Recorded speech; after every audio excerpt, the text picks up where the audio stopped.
Amzamurunai rungni kokno khanawi goshiwi TET-ni star mark bangriwi rijaka.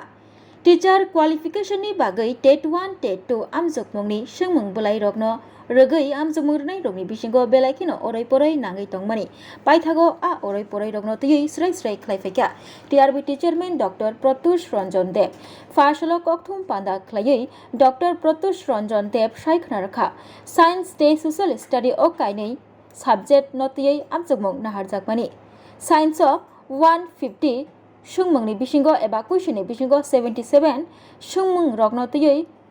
amjamurunai rokni bisingo koksil jamung kasai faimani subject expert rokno tiyei cheraibo naijakha paithago subject expert rokni kokno khnawi question chaya angmani rokno tiyei star mark bangriwi rijaka kaiba syllabus ni fatani question faimani koksil jamung rokno manei paithago star mark riwi rijaka hanei shaka TRB teacherman Dr. Pratush Ranjan Dev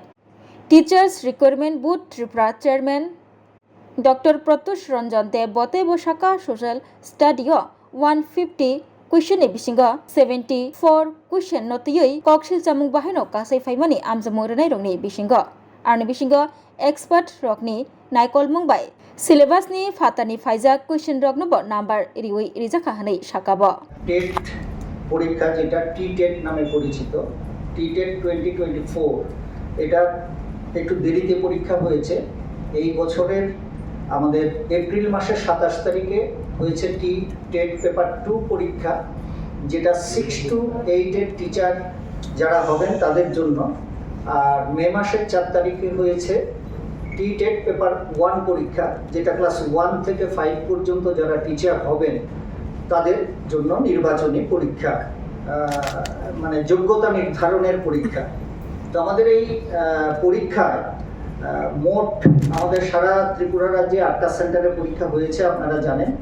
আমাদের মোট 40,526 জন পরীক্ষার্থী পরীক্ষা দিয়েছেন পরীক্ষা দেওয়া মানে complete হওয়ার পর আমরা টেন্টেটিভ আনসার কি প্রকাশ করেছি যেরকম ভাবে আপনারা জানেন সর্বভারতীয় পরীক্ষাগুলো যেমন মেডিকেলের জন্য নিট পরীক্ষা ইঞ্জিনিয়ারিং এর জন্য জেইই পরীক্ষা বা ধরুন সেন্ট্রাল টেট অথবা কলেজ বিশ্ববিদ্যালয়ের শিক্ষক নিয়োগের জন্য যে নেট পরীক্ষা স্লেট পরীক্ষা হয় সেই পরীক্ষার আদলেই আমরা মে মাসের 8 তারিখে টেন্টেটিভ আনসার কি প্রকাশ করেছি আমাদের বোর্ডের পক্ষ থেকে আমাদের টেন্টেটিভ আনসার কি প্রকাশ করা হয় প্রত্যেকটা পরীক্ষাতেই এবং তারপরে যে প্রশ্ন এবং প্রশ্ন সম্পর্কিত যে উত্তর সেই বিষয়ে পরীক্ষার্থীদের কোনো অভিযোগ বা মতামত থাকলে সেটা জানতে চাওয়া হয় আমাদের টেট পরীক্ষা এই 2024-এর ক্ষেত্রেও আমরা মে মাসের 8 তারিখে টেন্টেটিভ আনসার কি প্রকাশ করেছি এবং ছেলেমেয়েরা মানে পরীক্ষার্থীরা তাদের মতামত জানিয়েছেন তার ভিত্তিতে আমরা যারা সাবজেক্ট এক্সপার্ট আছেন তাদের কাছে আমরা তাদের সমস্ত অভাব অভিযোগ এবং বক্তব্য তুলে ধরেছি সাবজেক্ট এক্সপার্টের মতামতের ভিত্তিতে আমরা জুন মাসের 9 তারিখে আমরা ফাইনাল আনসার কি প্রকাশ করেছি টেন্টেটিভ আনসার কি প্রকাশ করার পর থেকেই কতিপয় পরীক্ষার্থী বারবার আমাদের অফিসে এসেছে তাদের কিছু অভিযোগ নিয়ে এবং ফাইনাল আনসার কি প্রকাশের পরে সেটা একটু আরো গতিপ্রাপ্ত হয় তো আপনাদের সঙ্গে আমাদের আগেই কথা বলা উচিত ছিল কিন্তু আমি একটা জরুরি কাজে বাইরে ছিলাম আর আমাদের কন্ট্রোলার উনিও বাইরে ছিলেন কারণ আমাদের এই মাসের 22 তারিখে আরেকটা পরীক্ষা আছে স্পেশাল এডুকেটরের পরীক্ষা তিনি ওই পরীক্ষার কাজে 10 তারিখে বাইরে গেছিলেন আর আমি 9 তারিখ থেকে 10 তারিখ থেকে আমি বাইরে ছিলাম তো এখন আমরা আজকেই দুজন ফিরেছি আপনাদের সঙ্গে কথা বলার জন্য তো যে বিষয়টা নিয়ে এই সাংবাদিক সম্মেলন যে আমাদের টেন্টেটিভ আনসার কি এবং ফাইনাল আনসার কি নিয়ে পরীক্ষার্থীদের মধ্যে কিছু অসন্তোষ রয়েছে আমরা সেই বিষয়ে আমাদের বোর্ডের অবস্থান পরিষ্কারভাবে তুলে ধরার জন্য আপনাদের সহায়তা চেয়েছি আপনাদেরকে ধন্যবাদ যে আপনারা আমাদের এই অনুরোধ রেখে এখানে উপস্থিত হয়েছে আমি এখন আমাদের বোর্ডের সমস্ত পরীক্ষার নিয়ন্ত্রক যিনি, কন্ট্রোলার অফ এক্সামিনেশনস, যার আন্ডারে সমস্ত পরীক্ষা হয়, টেন্টেটিভ আনসার কি প্রকাশ হয়, ফাইনাল আনসার কি প্রকাশ হয়, সেই পরীক্ষা নিয়ামক বা controller of examinations doctor Shashanka ঘোষকে আনসার কি সম্পর্কিত বিষয়ে বলার জন্য অনুরোধ করব, এবং তারপর আমি পরীক্ষা সংক্রান্ত বিস্তারিত আরও কিছু ঘটনা আপনাদের সামনে তুলে ধরবো, এবং আপনাদের কোনো বক্তব্য থাকলে তার জবাব আমি দেব। আপনারা শুনলেন আমাদের কন্ট্রোলার অফ এক্সামিনেশনসের কাছ থেকে যে পরীক্ষার প্রশ্নপত্র আমরা তৈরি করি না, সেটা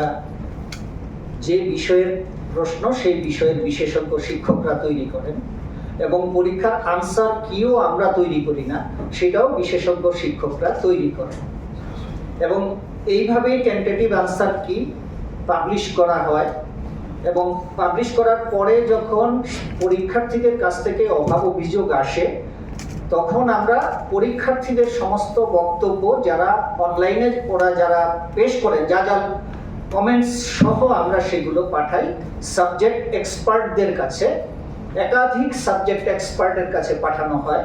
এবং সাবজেক্ট এক্সপার্টরা লিখিতভাবে তাদের সিদ্ধান্ত জানান, এবারেও জানিয়েছেন। সেই লিখিত সিদ্ধান্ত অনুযায়ী, সাবজেক্ট এক্সপার্টদের লিখিত সিদ্ধান্ত অনুযায়ী আমরা ফাইনাল আনসার কি প্রকাশ করেছি। এখানে আমি আপনাদের কাছে আপনাদের অবগতির জন্য বলবো, যেমন টেট পেপার 1, সেখানে 43টা প্রশ্ন সম্পর্কে পরীক্ষার্থীরা তাদের মতামত বা অভিযোগ জানিয়েছিলেন। আমরা প্রত্যেকটা পরীক্ষার্থীর প্রত্যেক অভিযোগ আমরা সাবজেক্ট এক্সপার্টদের কাছে পাঠিয়েছি। সাবজেক্ট এক্সপার্টরা এই অভিযোগগুলো বিচার করার পর ওরা বলেছেন যে হ্যাঁ, ক্যান্ডিডেটদের এই অভিযোগগুলোর মধ্য থেকে 5টা অভিযোগ গ্রহণযোগ্য। 2টো অভিযোগ ওরা বলেছেন যে এই 2টো অভিযোগের ক্ষেত্রে আউট অফ সিলেবাস প্রশ্ন হয়েছে, সুতরাং প্রত্যেক পরীক্ষার্থীকে স্টার মার্ক মানে আমরা যখন পরীক্ষার্থীকে সবাইকে 1 নম্বর করে দিয়ে দিই, সেটা আমরা স্টার মার্ক হিসেবে আমাদের ফাইনাল আনসার কিতে উল্লেখ করি। তো টেট পেপার 1-এ আমাদের সাবজেক্ট এক্সপার্টরা সিদ্ধান্ত দিয়েছে যে 2টো প্রশ্নে পরীক্ষার্থীদেরকে সবাইকে 1 নম্বর করে দিতে হবে। আমরা 2টো প্রশ্নে সমস্ত পরীক্ষার্থীকে 1 নম্বর করে দিয়েছি, মানে 2টো স্টার দেওয়া হয়েছে, এবং বাকি 3টে প্রশ্নে এই অপশন, আমাদের ABCD 4টে অপশন থাকে, সেই অপশন ক্যান্ডিডেটরা যা দাবি করেছেন সেই দাবি অনুযায়ী যারা সাবজেক্ট এক্সপার্ট ছিলেন তারা বলেছেন যে হ্যাঁ, এই 3টে প্রশ্নের অপশন যা আছে ক্যান্ডিডেটরা যা দাবি করছে সেটা ঠিক, সুতরাং সেই ক্ষেত্রে ক্যান্ডিডেটদের দাবি অনুযায়ী 3টে ক্ষেত্রে অপশন চেঞ্জ করতে হবে। পেপার 1-এ ক্যান্ডিডেটরা যা অভিযোগ জানিয়েছিলেন সেই অভিযোগের মধ্য থেকে 5টা অভিযোগ সাবজেক্ট এক্সপার্টরা গ্রহণ করেছেন। বাকি অভিযোগগুলো সাবজেক্ট এক্সপার্টরা বলেছেন যে না, এটা টেন্টেটিভ আনসার কিতে যা দেওয়া আছে সেটাই ঠিক, ক্যান্ডিডেটদের দাবি ঠিক নয়। তার পরিপ্রেক্ষিতে কেন ঠিক নয় সেটাও সাবজেক্ট এক্সপার্টরা লিখিতভাবে আমাদেরকে জানিয়েছেন। টেট পেপার 2-তে আমাদের 2টো ভাগে পরীক্ষা হয়, একটা ম্যাথস এন্ড সায়েন্স আর একটা হচ্ছে সোশ্যাল স্টাডিজ। আমাদের ম্যাথস এন্ড সায়েন্সের ক্ষেত্রে 77টি প্রশ্ন নিয়ে 150 নম্বরের পরীক্ষা, আমাদের 150টা প্রশ্নের পরীক্ষা। 77টা প্রশ্ন সম্পর্কে পরীক্ষার্থীরা অভিযোগ জানিয়েছিল। সেখানে সাবজেক্ট এক্সপার্টরা 7টা অভিযোগ গ্রহণ করেছেন। 7খানা অভিযোগের ক্ষেত্রে সাবজেক্ট এক্সপার্টরা বলেছেন যে পরীক্ষার্থীদের পক্ষ থেকে যে অভিযোগগুলো করা হয়েছে তার মধ্যে 7খানা অভিযোগ গ্রহণ করা যায়। এই 7খানা অভিযোগের মধ্যে 5খানা বলা হচ্ছে যে আউট অফ সিলেবাস রয়েছে প্রশ্ন, সুতরাং 5খানা স্টার দেওয়া হয়েছে, এবং বাকি 2টো ক্ষেত্রে অপশন চেঞ্জের দাবি করেছিল ক্যান্ডিডেটরা, সেখানে অপশন চেঞ্জ করা হয়েছে।